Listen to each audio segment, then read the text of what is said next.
are Locked On Spurs, your daily San Antonio Spurs podcast. Part of the Locked On Podcast Network, your team every day. It's time to look back at last season's player roster. We're going to put Devin Vassell in focus to say, how did he do last season? It's time to review his season and look forward to his junior season in the NBA, and then have a little bit of fun. If you had all the money in the world, what would your nerd collection look like? Welcome back to Locked On Spurs. We're here on the Locked On NBA Network. I am your host, Jeff Garcia, Spurs writer for Kids 5 San Antonio.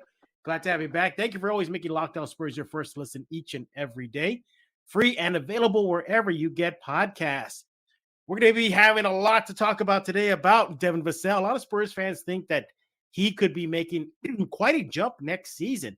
Will he do that? Let's go and put him on the hot seat right now.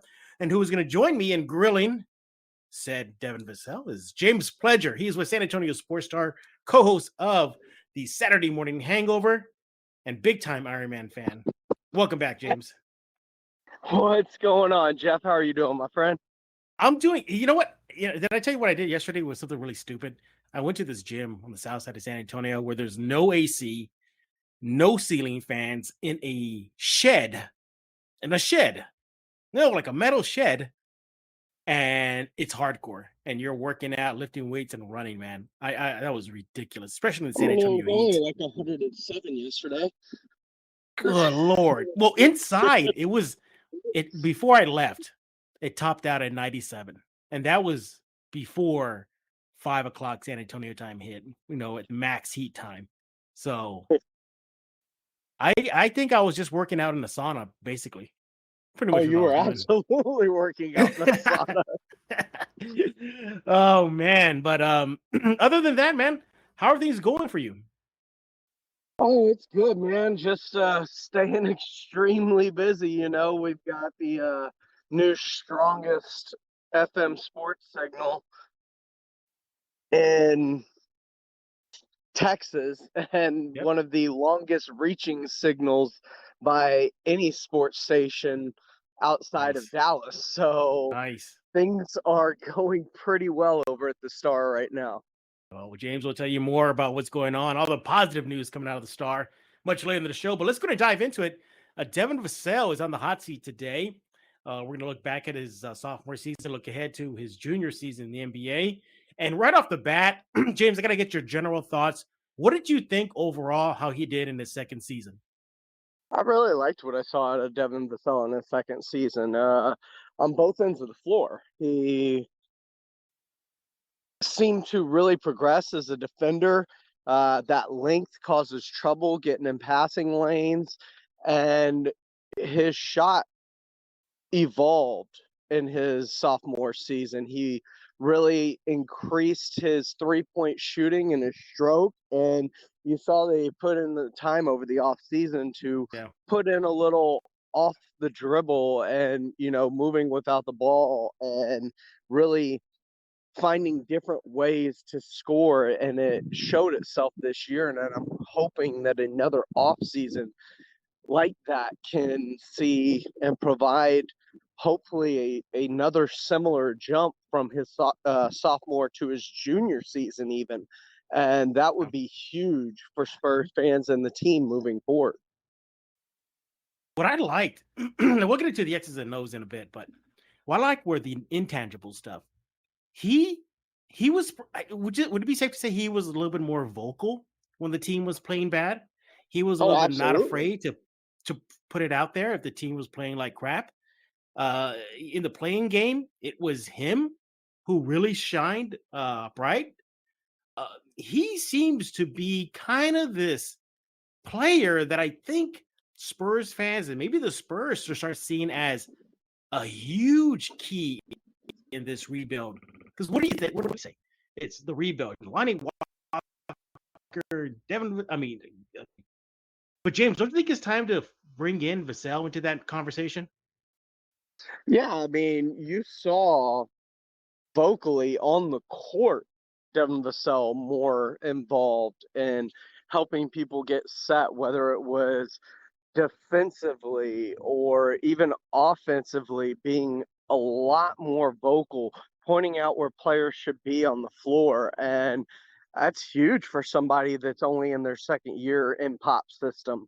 So you would hope a third year of continuity with him in the system just makes him that much more of a leader out there on the floor. One of my favorite moments last season off the court was when the Spurs were in that crazy slump. Remember, they had like some ridiculous losing streak, and Devin Well, they had a Vassell few went of in those front this year. to. You're gonna have to There are a few of those. single. You're gonna have to Yeah. get a little more All specific. right. Well, I think it was this. It was early in the season. That's all I remember, and I remember it was through one of those droughts they had, and Vassell just kind of like sighed heavily, and he looked at the media, and he was like, what are we doing here? Like, what's going on? Remember, he said we cannot use that excuse of we're just a new team. And, remember, I mean, he just really popped off. And I love that. I love that. Oh, yeah, you're talking about super early in the season It was because super early in the the season. Spurs started off with a stretch that included it was like the Mavericks and the Lakers and the Warriors. Like they had a brutal start to the season in terms of just playoff teams that they had to face one after the other. Yeah. And I love that out of him. I loved it. I like that vocal stuff. But I really think it's time to start lumping him into this core to build around. Unless you think no, because you may see him as a tradable chip. But I think if the Spurs are looking to rebuild and put pieces on the court to build around, I think it's time to put him in that mix, James. Yeah, I mean, I would love to see them build around him and continue to further his development. But that being said, if there is an opportunity to net you a bona fide star and the cost is Devin Vassell and some firsts, I don't think that I would easily shake that off and be like, no, Devin's untouchable. He's part of the future, because we all know what the future truly is in this league, and it's superstars. Yeah, it is. I mean, just look at the NBA Finals right now. It's Tatum, it's Steph Curry, it's Jaylen Brown. You got to have these star players. And right now, the Spurs closest you have is maybe DeJounte. But even then, that was a medical fill-in for the All-Star game. If Draymond is healthy, he's not letting it go. He's in it, and the Spurs again don't have an All-Star for another season. But we're gonna be looking at the numbers in a few minutes. But yeah, overall, I liked what I saw out of Vassell. I saw tremendous, perhaps one of the Spurs' best two-way players. He said when the season was over that he's going to work on creating more offense for himself.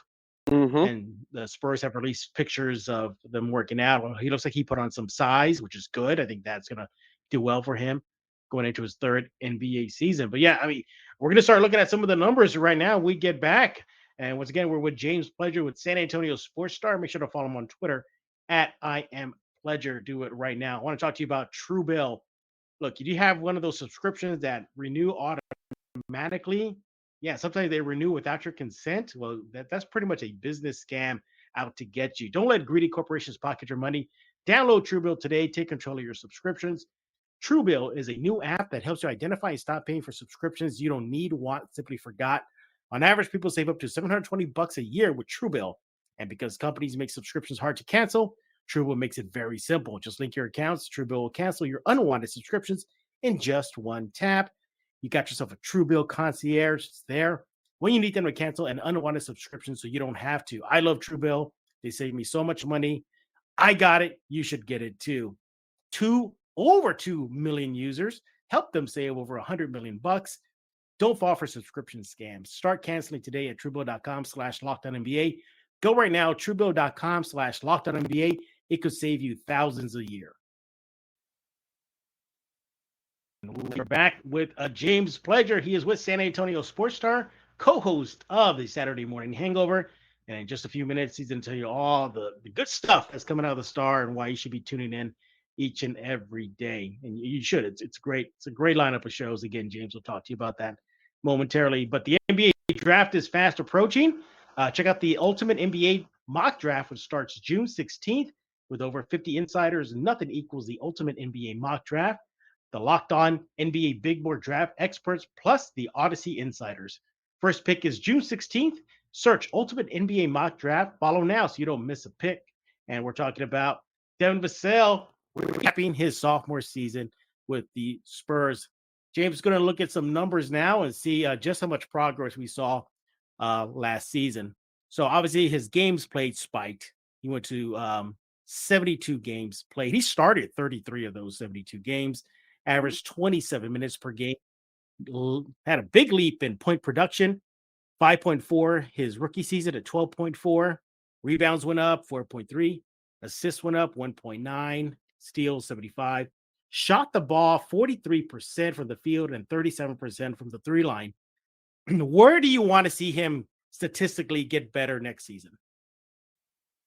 I would still love to see him increase his percentage from the field and from behind the arc. I think that if he can get closer to 50% from the field and 40% from behind the arc, then we'll be talking about a player that is likely averaging, I would say, somewhere between 15 and 17 points a game. Right. Yeah, and that's what you just want to see. And I think he's going to make that progress. But there's some Spurs fans that are expecting a major leap. Do you think those fans should temper their expectations for the sale to make some sort of incredible leap where the numbers just go off the charts? I mean, yes and no. And I say yes because you temper your expectations, because none of these guys that are on the roster are truly guys that anyone, when you drafted them, saw becoming potential superstars, and that includes DeJounte Murray. These are guys that have put in the work and gotten better, and you can't expect that out of every single player that you draft. It's just untenable. You can't have every pick be a hit, i.e. Luka Samanic. Right. Yeah. Of course. Of course.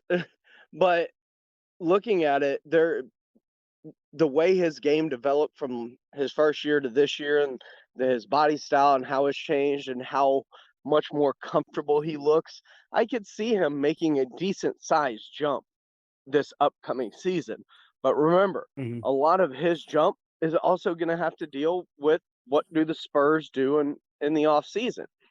If they had a Zach LaVine, that's obviously going to be less shots for him on the floor and would probably cap his jump, because same position, likely he's now coming off the bench instead of starting if you bring in a Zach LaVine, or maybe if you bring in and trade for an OG Anunoby, or if you bring in a DeAndre Ayton, or whatever the Spurs may do in free agency. If anything, that player could lead to the less opportunities for him, which would limit his ability to make that big jump. Because when you're paying max money towards a certain player, or if you trade assets for a player like you would an OG Anunoby, then obviously you're going to make sure that he and DeJounte are some of the focal points of said team and offense. He definitely ended the season on a strong note, month to month. The last month of the season, albeit a very small sample size, 6 games in April, almost 18 points per game. He had 17.7, 4.3 rebounds, and 3 assists per game, 1.3 steals. Again, a very small sample size, 6 games. But you look back at that the month of March, he had 12 games played. And you saw, again, a jump from February into the March games, where he went from 12.8 in February to 13.1. He went from 4.5 rebounds per game to 4.1, dropped a bit. But nevertheless, you're seeing like this incremental progression. And that's what you just want to see out of him. You want to see him get better and better and better throughout the season, which we did see. And overall, from freshman year to his sophomore year. and hopefully into his junior season with the Spurs. Do you think he's going to be kind of seen now as a leader of this team? Do you think they're going to look at him to that, or he's not ready for that type of role yet? No, I could see him being one of the leaders of this team. Him, along with DeJounte and Keldon, are kind of the stalwarts. And you can actually argue that Josh Richardson made a name for himself as a leader in that locker room, and just the veteran leadership that he brought to a very, very young Spurs team, that he could talk to him about being a pro, about what the playoffs are like, being with his playoff experience on multiple teams. Those are definitely leaders, and you could see himself asserting himself into one of those roles as one of the leaders of this team. Now, we all know at this point in time, this is DeJounte's team. There's no doubt about it. He is the first and foremost front leader of this team. He is closely followed, I think, by Keldon Johnson. And I think you're starting to see Right. Devin Vassell enter his name into that conversation. Oh, you touched about it a little while ago about using him as a trade chip, but man, I think he comes with the expensive sticker price, though. If a team is saying, "Hey, we Oh, want to sure. sell," Like I said, yeah, if I you're mean, trading for a superstar, an yeah, established one, then yes, you have to give up a piece that has a possible high ceiling. Like that's the trade-off, is you're giving up things for another player that is already established in this league that they think could possibly maybe be a replacement for him down the line. That's what you do in a trade, is you're trying to supplement the loss of a proven commodity, a right. superstar. But Mhm. that would be the only reason I would think he would ever be on the table. I don't think they're putting him on the table to move up to like 7 or something like that. Right. Yeah. All right. Moment of truth. Time to give out a grade. James, what is your grade for his sophomore year? I give him a B plus. He was really Okay. good. He made strides this year on both sides of the ball, and there is room for improvement still. I mean, he took a jump this year. He is obviously better this year than he was during his rookie season, but you also see that, bring that shooting percentage up, bring that 3-point percentage up a little bit more. And Mhm. those are areas of improvement, being able to score off the dribble, do some things with the ball in your hand. These are areas of his game he still needs to work on. And I could say the same thing for Keldon Johnson. Like, while he had a good season and it really turned around towards the end of the year, I would say that there is room for improvement still with Keldon Johnson. Yeah. I'm right there with you. I'm going to give him a B plus too. Room for improvement, as you mentioned. You hit all the key points that I was going to bring up about what room for improvement he needs. But what really, really impressed me again was that the ability just to not zip it, not to give the canned answers, to just really be real. And we saw that a lot. Mm-hmm. When they were playing like crap, he let everybody know. And when the game was on the line, like a play-in game, he really stepped up his game, and you saw that throughout the season. I like the fact that he could be a blossoming vocal leader. I think we can definitely see that out of him. Again, I Mm-hmm. like what I saw out of it. And then, hey, credit. I don't know what credit, or maybe it is a credit. I don't know how to phrase this, but remember, he didn't spend 1 minute in the G League at all. No, He was thank thrown right into you. the fire. One of the few things that was a positive about the COVID pandemic was they Yeah. closed down the G League, and Pop didn't have a choice to be able to Yep. send him down, and he was forced into action almost immediately. Yeah. So hopefully that early NBA experience will pay off for him headed into his third season. But we give out our grade, we give our thoughts about Devin Vassell last season. What are yours? Let James know on Twitter at I am Pledger. Let me know on Twitter at Jeff G Spurs Zone. When we get back, we're gonna nerd it up. We're gonna talk about, if money is no object, what would James must have priceless action figure, maybe movie prop that he has to have in his collection, and I'll give you mine as well. Before that, we'll talk about Bet Online. BetOnline.net is your number one source for all your betting, stats, sports information. Find all the latest sports development, news, and odds, including this year's basketball championship matchup, the NHL hockey conference finals, MLB, and of course, all the latest fighting news from MMA, UFC, and boxing. They got odds on whether DeAndre Ayton, is he going to be a Spur? The odds are there. Zach LaVine, is he going to Spur? Put on that Spurs uniform and spur it up. BetOnline has the odds for you. Go check it out. BetOnline is your continuous source for all your sporting wagering information, including live betting, esports, and more. Head to the website today. You got yourself a cell phone, you got a laptop, you got a computer, you got a tablet. Just use any type of mobile device you got. Learn more about the trends in action. BetOnline, where the game starts. We're back with James Pledger right here on Locked On Spurs. He is the co-host of the Saturday Morning Hangover over at San Antonio Sports Star.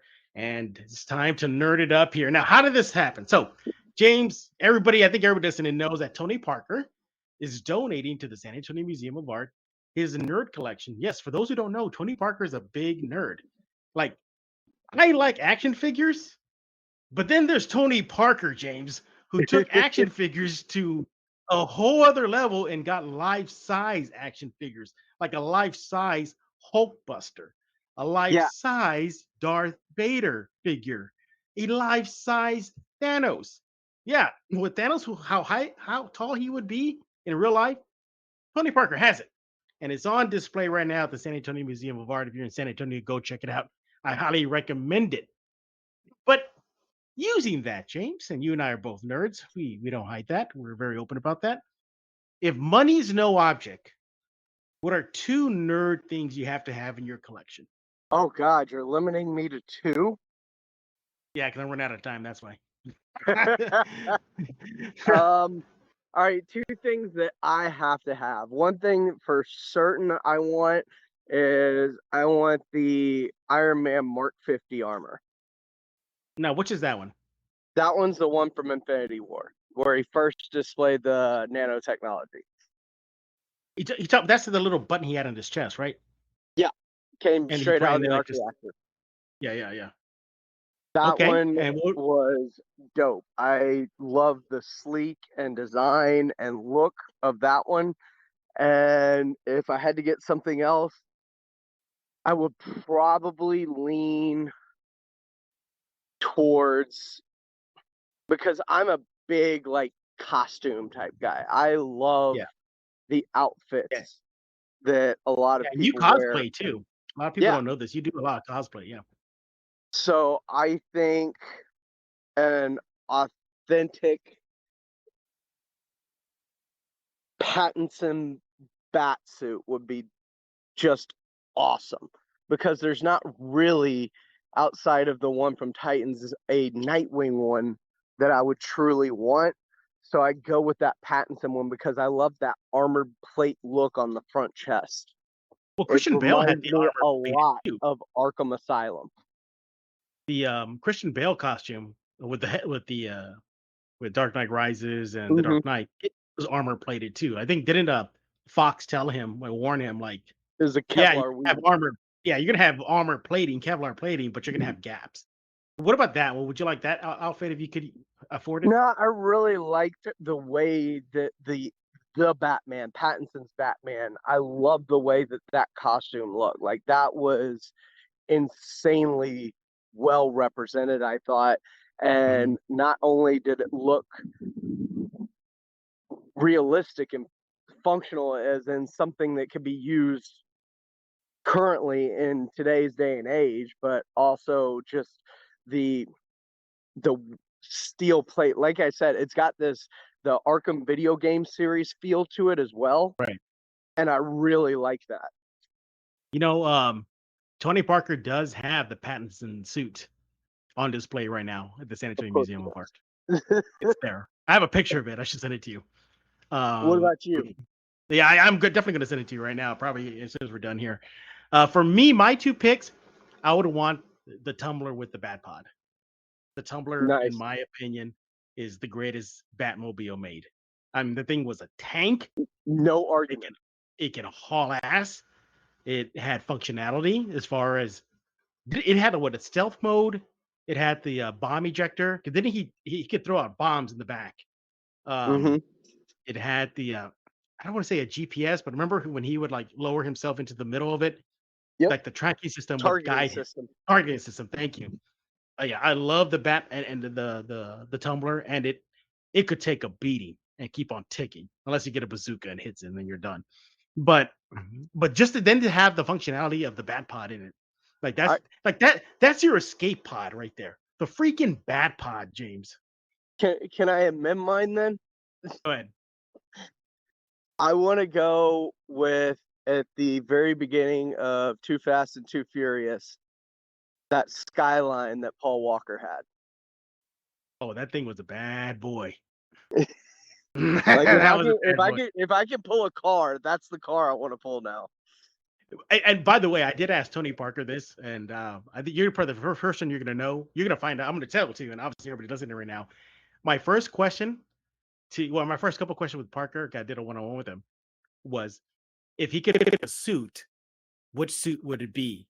The Terry McGinnis black red logo Batman outfit, or the Michael Keaton, the original Michael Keaton? He could not pick. I mean, he was stumped. He looked at me. He goes, "I can't do it." Because I can't. Because they're both going winners. with the Beyond suit. It's not even. I'm close. going with the Beyond suit too. Yeah. And by the way, his favorite Joker of all time, Heath Ledger. Okay. He said there's nobody can ever top what Ledger did. And his eyes lit up with me when I asked him about that.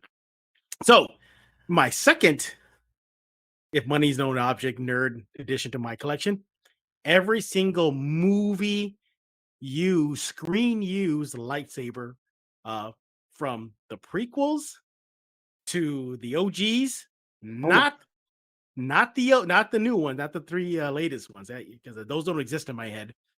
And even the Inquisitor's lightsabers are using on Kenobi. I would love just to have that entire lightsaber collection.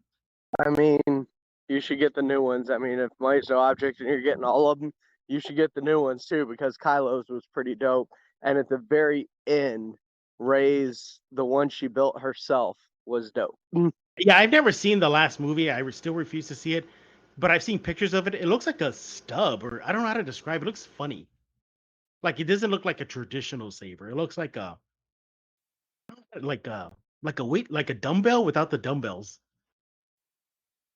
Okay. And isn't it gold? She has a gold blade. No, it's not. Well, yeah, it's a yellow blade on her lightsaber, okay. Much like the Inquisitors, or not the Inquisitors, but the Jedi Temple Guards had. Ah, okay. But no, I mean, to have the Inquisitor saber that spins, I think that was kind of cool. I love the look of. I don't think you fully realize the amount of lightsabers that you just commanded. Because just think about the fight scene in the prequel Attack of the Clones. Like Dooku's saber? No, I'm talking about the fight where all of the Jedi are in that arena when they save Obi-Wan, Padme, and Anakin. Like, there are a ton of sabers in that fight. That's right. I forgot about that scene. Because Anakin had to, like, borrow one, basically, right? Because he lost his. Yeah, so there's that, and then there's Mace's purple saber. I think that was cool. Mm-hmm. I always liked Dooku's look. Something about it looked cool. That curve. It's the curved hilt. Yeah, which I doesn't understand. Like, why would somebody want a curved hilt? You would think that'd throw off the balance. Like, you would have to really, really, really balance that thing in your hand. But you can't. I mean, didn't they have Maul's double saber? I mean, whew. Mm-hmm. Whew. So that would be, if money's no object, in my collection. By the way, Parker's exhibit did not have any sabers, but he has the Han Solo gun in there too. Nice. He has it. It's in display too. It's in the Star Wars section. It's a much small. The Star Wars section is very small. But you could tell Parker's a big Marvel fan. I mean, the whole thing was dominated by Marvel. Yeah. Then a close second was DC. He had a DC section, and then Star Wars was very, very last. But you would be happy to hear this too. Parker did tell me that his favorite Iron Man suit, by the way, he is a Tony Stark fan. Um, he said if he could pick one Iron Man suit armor to wear, he said he would go with the Hulkbuster. Yeah, I saw that was part of his collection. Yeah. I mean, think about it. You have Veronica waiting for you, hovering over you, right? She follows Hulkbuster everywhere, right? Yeah, Veronica is a satellite that basically follows everywhere so that it can immediately be deployed to Tony. And you forget Veronica also has that cage option, right? Because doesn't it deploy like a cage Yeah, to trap Hulk or something like electricity cage, and it's supposed to well, stun him, to kind of, I don't know if it traps him so much as it just slows him down, maybe. holds him down for a hot second. Yeah, very hot second. But yeah, Tony Parker's nerd collection, pop culture collection, is on display right now. If you're in San Antonio, go check it out. I had the honor to be there for media night. I got to talk with Tony. That interview with Tony about his collection, how he got started, is coming out soon on kens5.com. So we broke it up into two parts. So we're going to do the first part on his nerd talk. We're talking about Batman and whatnot. And then the second part coming out later this week, he talked about the Spurs at the draft and his thoughts on the rise of DeJounte Murray. So I'll be looking forward to hear what he has to say about that. It's all coming soon right now. James, it's your turn. Tell us all the good stuff that's happening at the Star.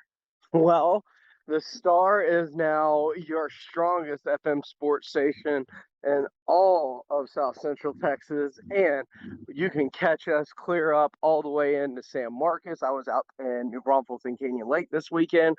Heard it crystal clear all the way out there now. No need to switch to the Yap anymore. And we have people calling from as far away as Catula.